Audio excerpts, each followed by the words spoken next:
I noticed that I am starting to get, I saw one tomato with some blossom end rot. So I'm gonna go ahead this year, I'm gonna get a jump on it much faster than I did last year. I have my hydrated lime, my garden lime, made a slurry in a bucket, and I'm gonna go ahead and add that to this bed. Right, I'm gonna water the tomatoes with it, and hopefully that will end the problem. Like last year after I did it, we didn't have any more blossom end rot almost, within a few days. So hopefully this takes care of it before we have any more issues.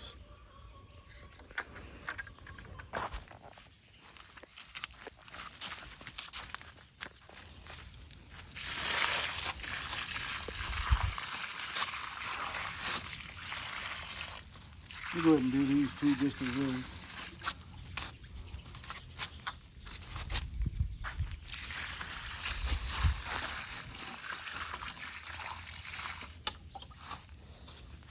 This freaking board's got out of hand this year, man. It's like so big it's falling over, or it's pulling tomato plants over. I cut up a lot of it already. Like cut it down because it was just ridiculous. We're gonna make a little bit more. There might actually be enough left in the bottom of the bucket that didn't get dissolved when I mixed up the last one, so I'll just add some water.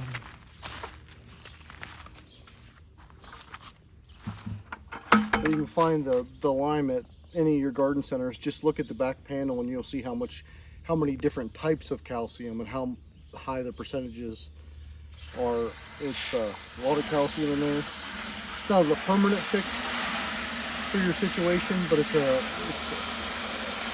something to help right now.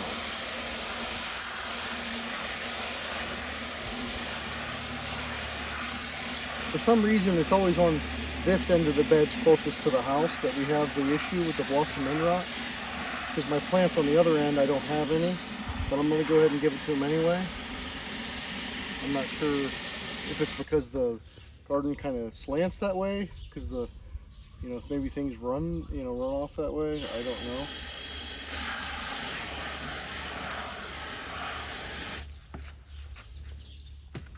But it's worked for us.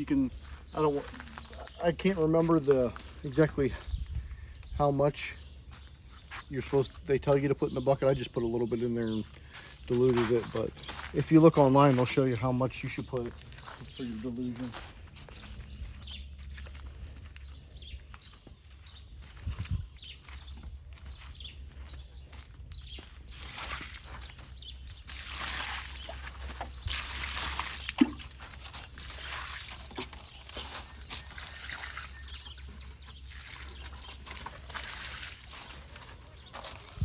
There we go. This is nuts. Yeah, see, that was already split because it fell over. Oh yeah, it's the board. I don't want to cut it all the way down because the bees love it so much. Look how thick it is. It's like a sunflower. It's nuts. It's like, you know what I mean? It's one of those things, I want it there, but it's kind of getting in the way a little bit. Oh, we got some eggplant, guys. Well, it's starting anyway. They're starting everywhere here. There's one here. Where's the one? You can kind of see it. I'm trying to find it. Right here. You can actually see the eggplant. That's pretty cool. This one here is pretty good size. But we have tons of eggplant. There's another one here you can see. But yeah, we have tons of eggplant starting finally. It's growing pretty quickly. Good sized tomatoes. These are Kellogg's Breakfast, which if you haven't tried, I would. They're a really good tomato.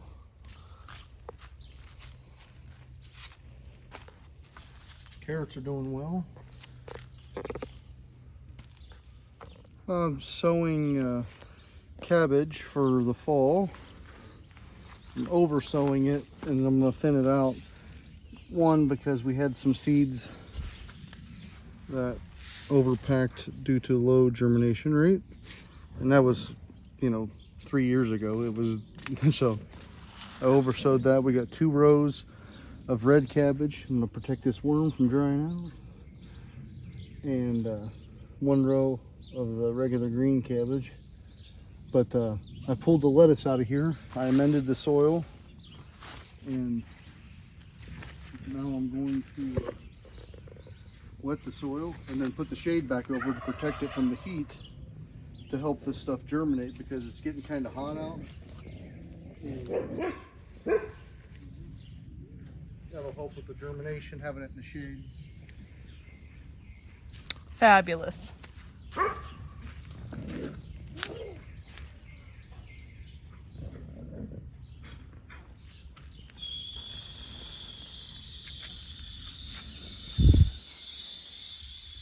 You're awful good with that hose. I know how to handle a hose, huh?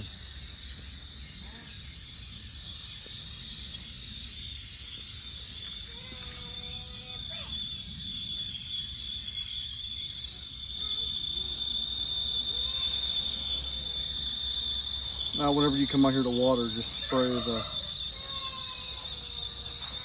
just wet that down real good. To try to keep the soil moist. Damp even. Why is it so damp? Because of my hose.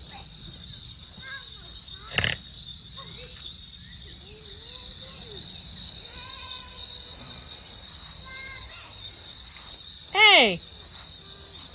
My Tootsie's not supposed to get wet. Sorry, sometimes this hose gets away from me. I know. You're getting overzealous with that hose.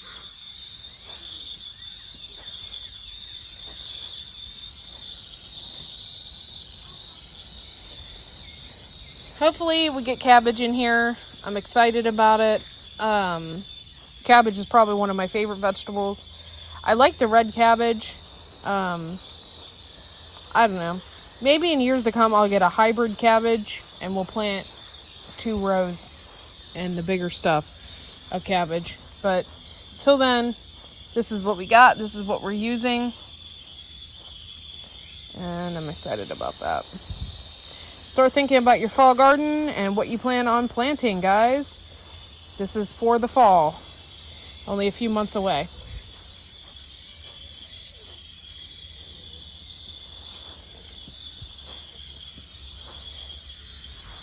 I see a rainbow. I can fly twice as high. What does it mean? Double rainbow?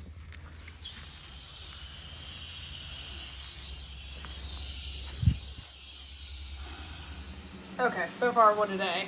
I'm currently making my grandmother's recipe, my great-grandmother's recipe for pickles, and it requires 1 section of onion in each jar, along with 2 cloves of garlic, some dill and stuff like that. So what I'm doing currently is I'm washing all these cukes. Guys, I have so many cucumbers, it's ridiculous. I also have more in the fridge. So I'm just gonna scrub these really good and then get them ready so I can cut them up and pickle them.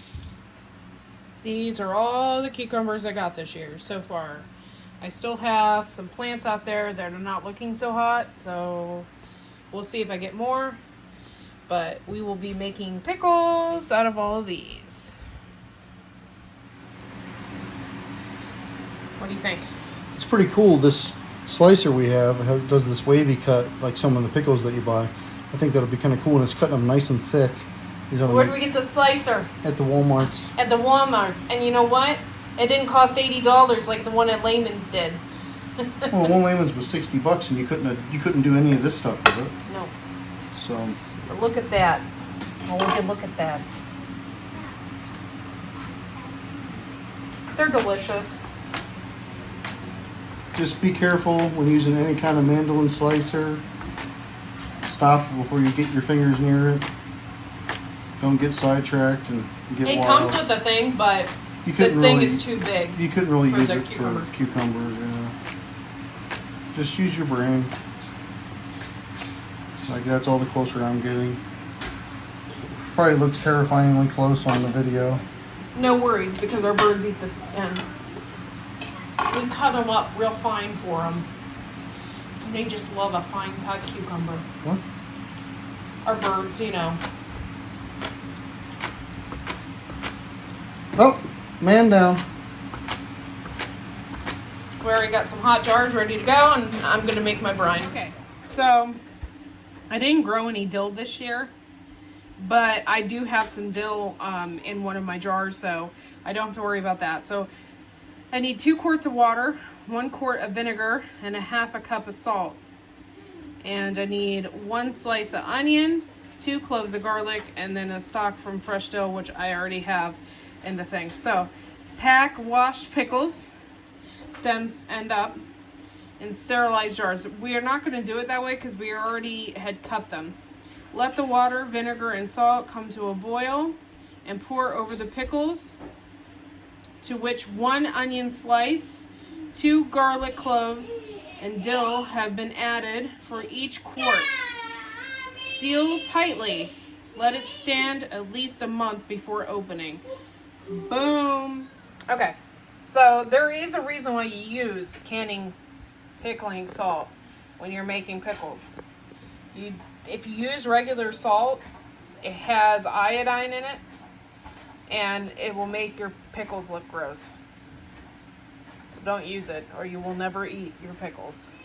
Okay, so like I said, we don't have dill. I don't know why I didn't grow it. Mainly because when I do grow it, I forget about it. And then before I know it, it's like, yeah, anyway.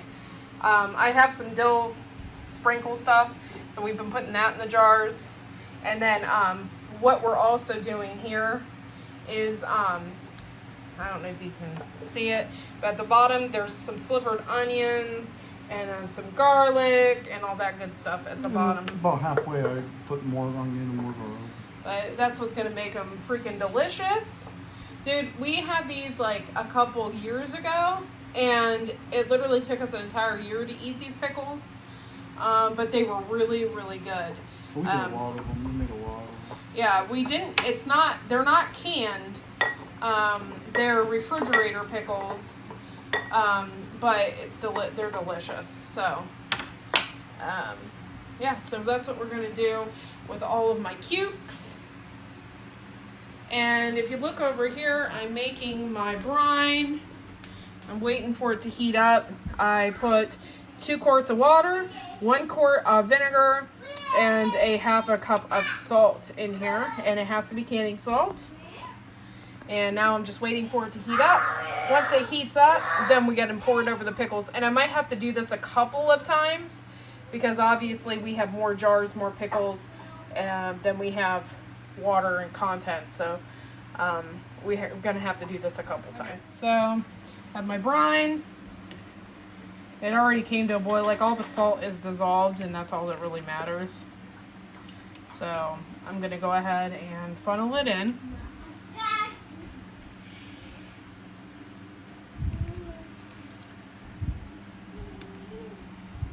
And like I said, I probably will need more, but I don't have to worry about that right now at this moment.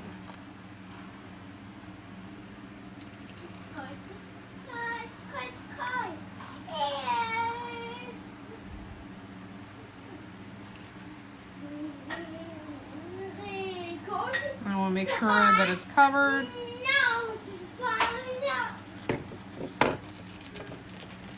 I want to make sure that my pickles are covered with the brine. What I'm also going to do is debubble. You can use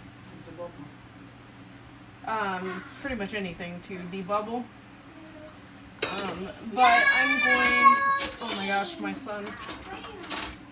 You can use anything to debubble, but what I'm going to do is just use a knife. So I'm just going to get in there and push down in and poke around a little bit. Now, in the directions, it didn't say to do that. Some people use a chopstick.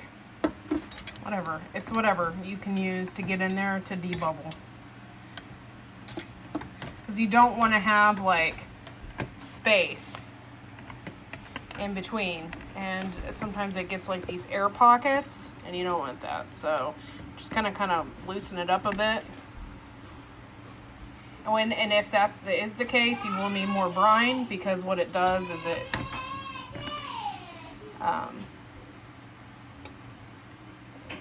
you'll end up having less liquid. So I'm gonna go ahead and put a little more in.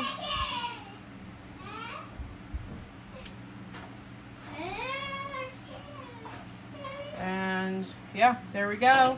And then I'm gonna put a lid on it. My lids have already been washed and clean. And then put my thing on it. You don't have to worry about it being super tight or anything like that because we're not processing these. So you don't really have to worry about that, but that's my first jar. Yeah.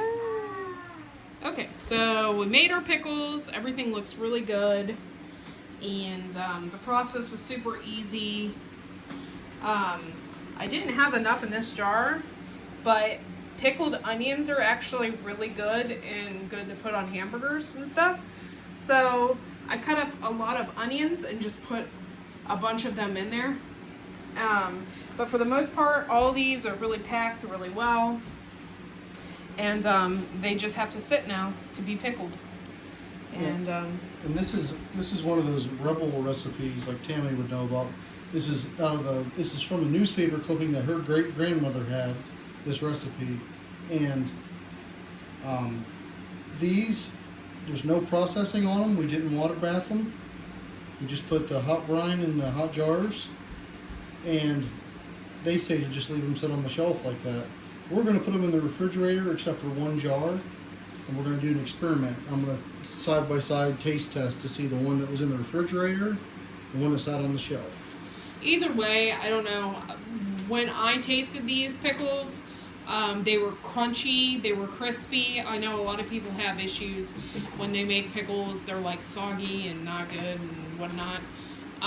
But these particular ones are fabulous. Now, I wouldn't leave these on a shelf for years and years and years, but they will definitely last a while, at least a year. But yeah, as long as they stay under the brine, they're good. So thanks guys for watching. Make sure to like and subscribe. We'll see you all in the next video. Bye y'all.